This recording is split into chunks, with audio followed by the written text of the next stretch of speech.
offer me power, I don't care. The consequence of that is losing money, so be it.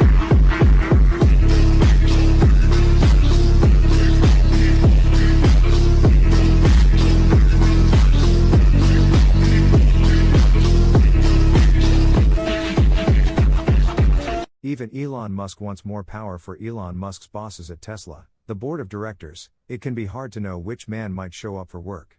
Is it the self-described workaholic with little patience for employee work-life balance, or the late-night party animal whose drug use reported this month worries some leaders? Is it the visionary who once said he wanted to be involved with the electric car maker for as long as I can be useful, or the CEO who is publicly threatening, as he did this past week, to take his ideas elsewhere unless he gets a giant new payday that gives him more control of Tesla? We're not talking about typical employee of the month behavior. That's why the past few weeks might well live on as a business school case study on the complexity of managing a superstar talent who has succeeded with maverick ways but also, for some, can go too far. Just as it isn't easy for a manager to course correct a star performer who gets out of line, a board can struggle to rein in a celebrity CEO, especially if everyone is enjoying the company's stock performance that papers over troubling signs.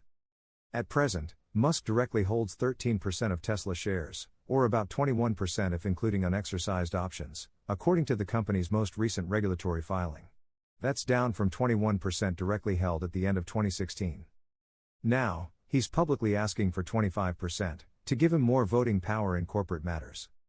The timing of his latest demands adds to worries by some investors about Tesla's corporate governance regarding Musk and his commitment to the automaker. One of the questions submitted by individual investors to Tesla ahead of its quarterly earnings call on January 24 asks if they should be concerned when Musk says he is uncomfortable expanding AI at Tesla without greater control. Earlier this month, my colleagues reported that some executives and board members of his business empire were worried about how his drug use could harm his companies. Musk responded by saying he hasn't failed drug tests and touted the success of his businesses. If you are a Tesla investor, you want more of the old Elon Musk. The one that took Tesla from a scrappy startup 20 years ago and made it into a global powerhouse today, seemingly using his sheer force of will to usher in the age of the electric car. This is why some investors were cheering the idea of giving Musk a new pay package, one that, they hope, would refocus him again on Tesla. For roughly 2 years, Tesla shareholders have watched him buy the social media platform Twitter, now X, and start an AI company, which might have some synergies with Tesla but, still, is a separate company. Tesla investors would like the man who oversees 6 companies to make good on his vision of growing the electric vehicle maker to a multi-trillion-dollar valuation. At first blush, last year looked like a good one for Tesla investors. Shares more than doubled in price compared with where they ended 2022, far outpacing the S&P 500. But even with that growth, Tesla's stock value remains in a big hole, down almost half from its record high in 2021. Late that year, Musk began selling off $39 billion of his shares to cover taxes and, ultimately, to help buy Twitter. Some Tesla investors worry that, facing fierce competition from rivals in China, the automaker has squandered its lead in the EV market. This past week's veiled threat might have given board members a sense of déjà vu from 2014, when he suggested during a public call with Wall Street analysts that his time as Tesla's CEO had an end date within a few years. Musk's first love, after all, has long been seen as SpaceX, the rocket company he founded, and that he wants to reach Mars. To keep him engaged in the earthly work of Tesla, the board in 2017 began work on a new 10-year compensation plan that carried big rewards and risks. That plan, which became subject to litigation, set numerous stretch goals, including the addition of $600 billion to the company's market value. It offered him tranches of payouts along the way, giving him options in total to about 10% of the company's stock, worth around $60 billion Friday after exercising costs.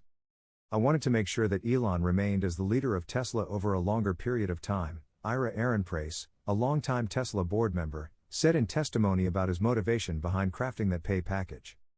During his past pay negotiations, according to court testimony, Musk made the case that he was willing to continue working hard at Tesla for the trade-off of making money to help him fund SpaceX's costly mission. If I over-allocate time to Tesla at the expense of making humanity a spacefaring civilization, then I'm not sure what would serve the greater good, Musk said.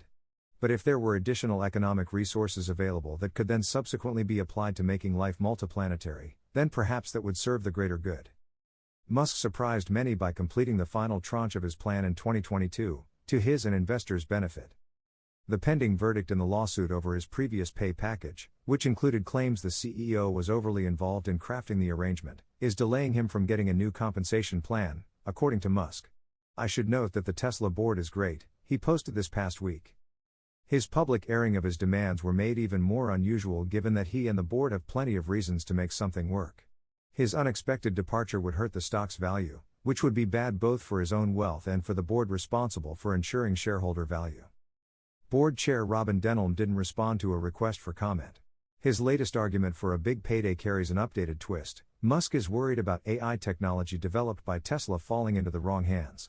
Or, at least, not staying in his control. This is primarily about ensuring the right amount of voting influence at Tesla, Musk tweeted. If I have 25%, it means I'm influential, but can be overridden if twice as many shareholders vote against me versus for me. At 15% or lower, the for/against ratio to override me makes a takeover by dubious interests too easy. In other words, there's no question who is actually the boss.